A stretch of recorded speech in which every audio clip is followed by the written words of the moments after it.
she. And then we don't have any more. Yeah. Because it ate. That's amazing. That's really, really cool. And what memories do you have of practicing medicine? You practiced medicine for how many years? 56 years. Wow. When did you finish your training? My what? Your training? My training took me 4 years because I have to stop 3 times having baby. So my diploma for internship I have 8 dates. Oh. So I have troubles mainly with the California board of examiner because they don't understand why I have so many. So finally, I get the first four kids birth certificate, and I went to Sacramento and I showed this lady. This is the reason I have so many days because I have 4 children here. Oh, we never seen that, but now you're seeing, okay? So they gave me my diploma. What year was that? It's a 73. 73. So before Manuel was born? No, Manuel was born in 70. Oh, after. Ramon, no, perdón, Manuel was born in 1960, in November the 2nd. I went with Manuel, I went labor 3 times, which is San Ramon Day, which and then I went All Saints Day, is in November 1st, and he was born November 2nd is all we celebrate the dead people. It's Manuel was born all dead. We celebrate the Day of the Dead. Yeah. Yeah. What kind of medicine did you practice? Physical medicine and rehabilitation. Okay. And how many babies did you deliver? Altogether, from the time I was in Cuba to the time I finished here, 2,500. Wow, that's a lot. So at that time, if you practiced physical rehab, you didn't have to be an obstetrician to deliver a baby? No, because I remember we live in Cuba in a county hospital. Oh, okay. That was only The only hospital. No, was a big hospital, and that was a OB-GYN hospital. Oh. So they deliver between 60 and 90 deliveries a day, and we live there. For room and board, we live there. So we deliver babies, my God, so many. How many of the 2,500 did you deliver there, do you think? I was in the delivery room for all of them. So how many deliveries did you do in the United States, do you think? In the United States, la mayoría, I would say over 2,000. Okay, wow. Yeah. It's about 500 in Cuba and 2,000 in the United States. That's really neat. And what was that story you were telling me the other day where you, didn't you have a pregnancy where you gave birth like right next to one of your patients or something like that in the next bed, or what was that story? In Havana, Illinois, I delivered Beverly Meyer, a patient of mine, her son, David Meyer, and then the next day I went into labor and I have I think it was Terry, no, was Terry, it was Rosa, and we were roommates. I stayed in the same room with her. That's really cool. That's neat. Well, a little bit more about here in the United States. What did you do for food, like every day of the week for your kids? What kinds of places did you go to eat? We keep a lot of Latin American food for the kids, always like rice, beans, fried bananas, and meat. Mm-hmm. And did you say there's like you went to one restaurant on Mondays, another restaurant on Tuesdays, or what was that story again? How was every day of the week there's a different special going on at different restaurants that you'd go to with your kids? That was here. In California, yeah. Yeah, Monday we used to go to El Parasol. they have half chicken, potato, and a drink for 95 cents on Monday. On Tuesday we went sundowners here in Catela and Beach. They have a steak and potato and drink for $1.29. And Wednesday we went to a pizza place that was $1.50. All the pizza you want to eat. And so we went every day. We have different places where we went and we got the. At that time I worked full time. Remember that I worked from 8 to 8 until 4:30. At what? Where? At the Veterans Hospital? Veteran Hospital. I worked in the veteran 18 years. And how old were your children at that time? Well, that was they were like I would say say 6, 7, 8, 9, 10, 11. Okay. Very cool. And what? Oh, go ahead. How long was it before you felt like you could afford to, you could afford regular food and, for your family? Well, actually, when we were in private practice, then we had a good economical situation. We didn't have to pinch penny anymore because then we made good money. So that was after you moved to California, or was that before? Was that in Illinois? Well, Illinois. yeah, because when we were in Florida, we were working in Habitat, and I was making $14,000 a year, and Manuel was making $14,000. So we had from there we had a very economical situation. Oh, okay. Yeah. And what memories do you have of living through different U.S. history and world history events? Like, for example, World War II. What memories do you have of living through that? Well, World War II, I was in Cuba in 44.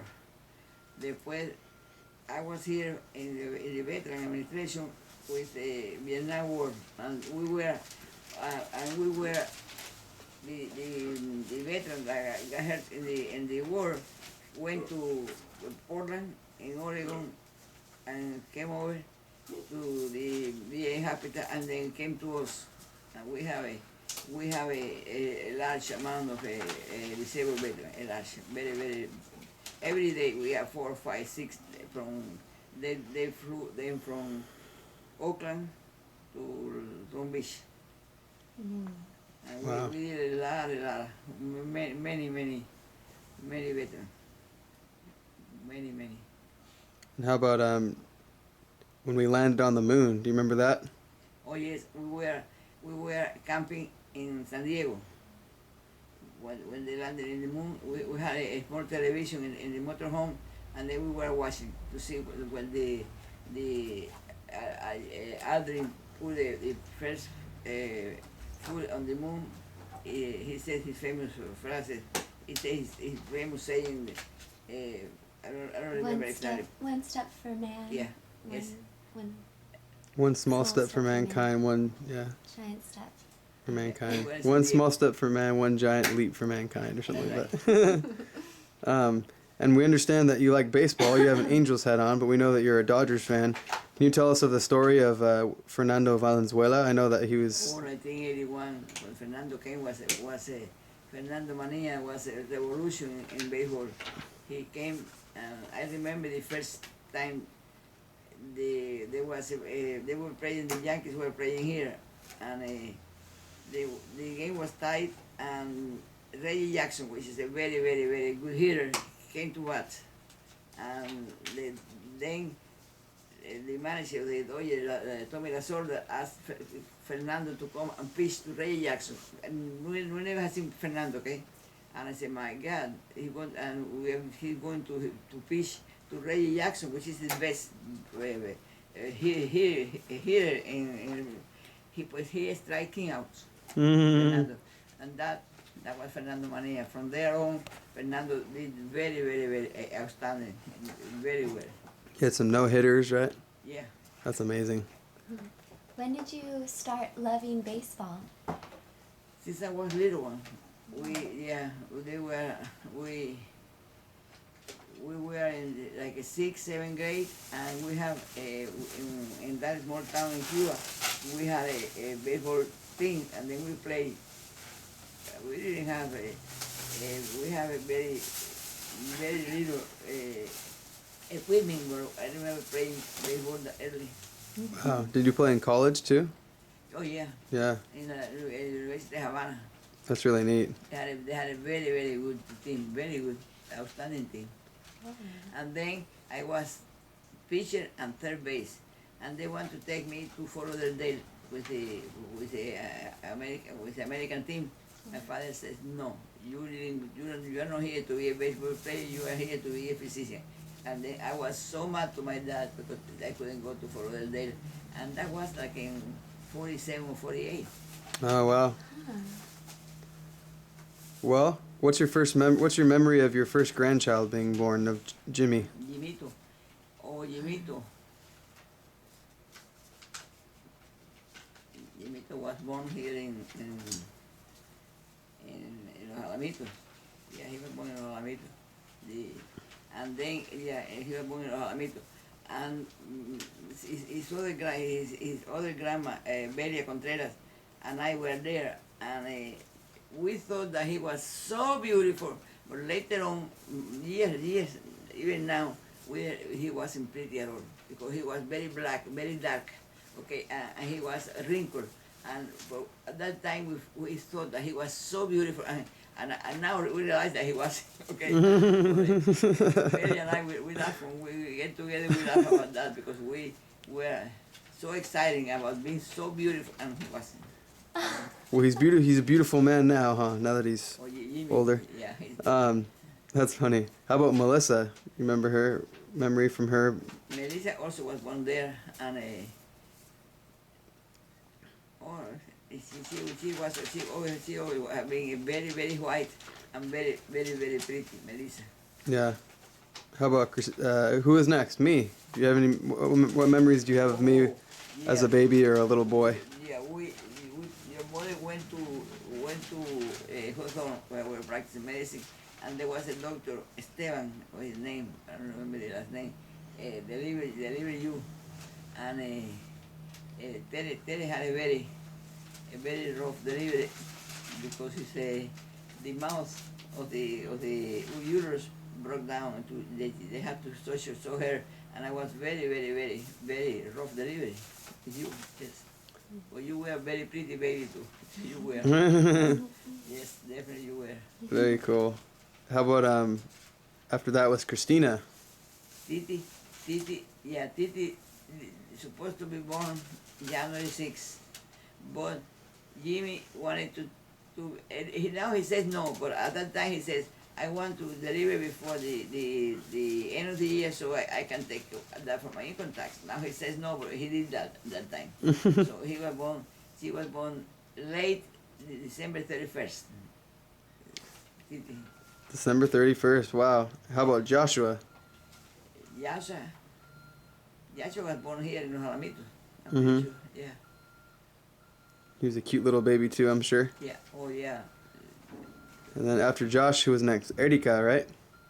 Erika. What memories do you have of Erika? Oh, Erika. We were practicing in Hawthorne, and Manuel wants Erika Odales to have a lady, a woman to deliver the baby, and so they have una doctora in Torrance, and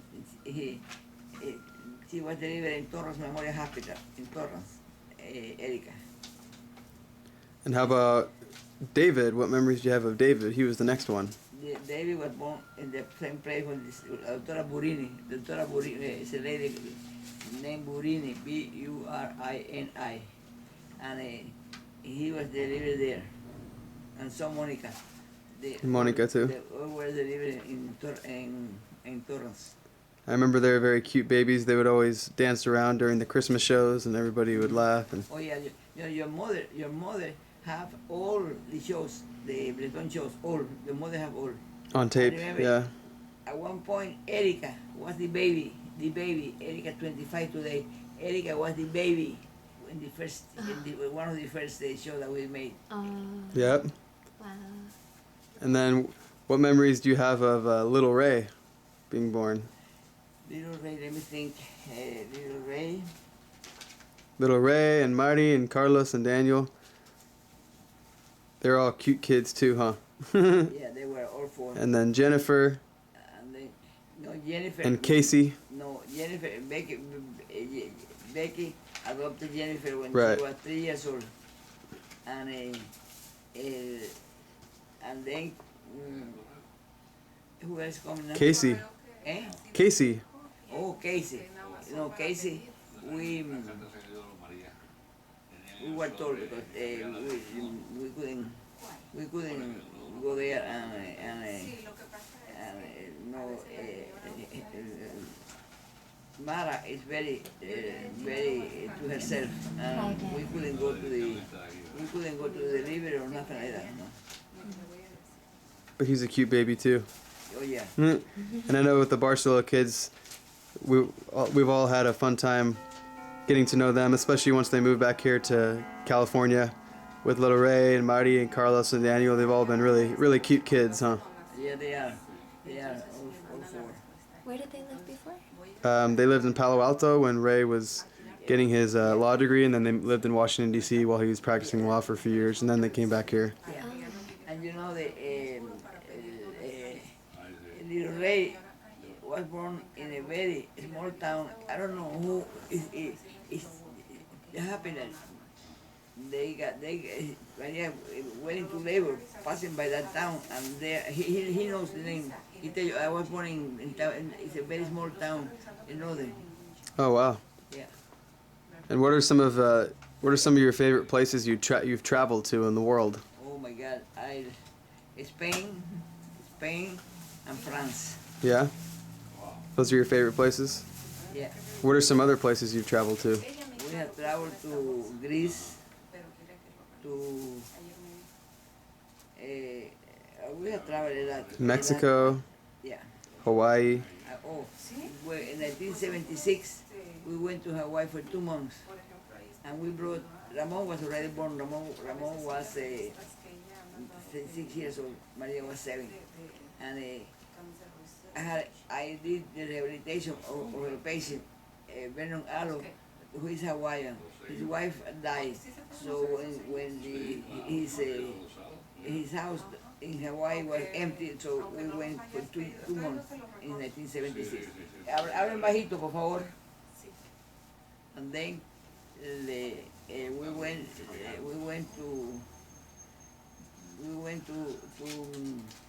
stay on her house for 2 months, and Grandma Alu has 32 stepchildren that she took care of. So when we went there, she called these people and said, Venus doctors are here every day. We have a lot of papaya, a lot of mango, a lot of coconut every day, sugar cane. There's so much food. And then you went to the ocean and you get tuna, and Grandma prepared the tuna. They call sashimi. And yeah, it was very, very good time. Wow, amazing. What was his name? What was his name? Mr. Alo? Alo, A-H-L-O. And his first name? Vernon. Vernon? Oh, I know someone named Vernon Alo. Yeah. That's interesting. Yeah.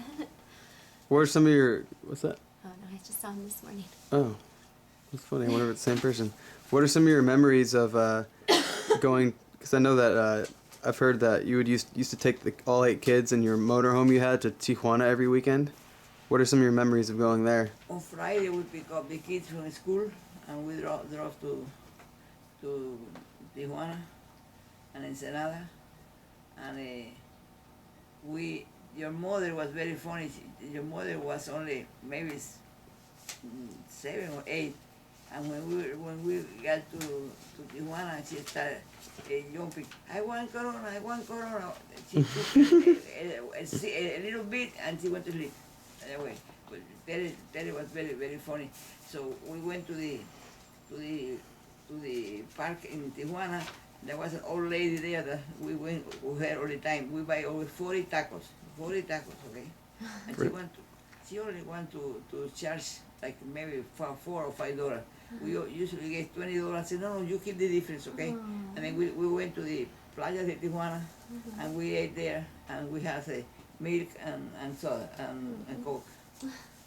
Very, very fun. That That's is neat. fun.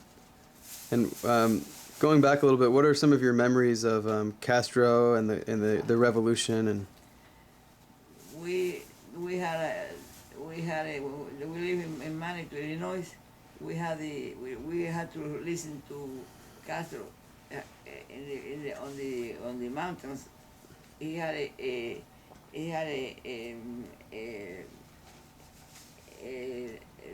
radio that he called Radio Rebelde, and there he talked to somebody in Venezuela and somebody in another country.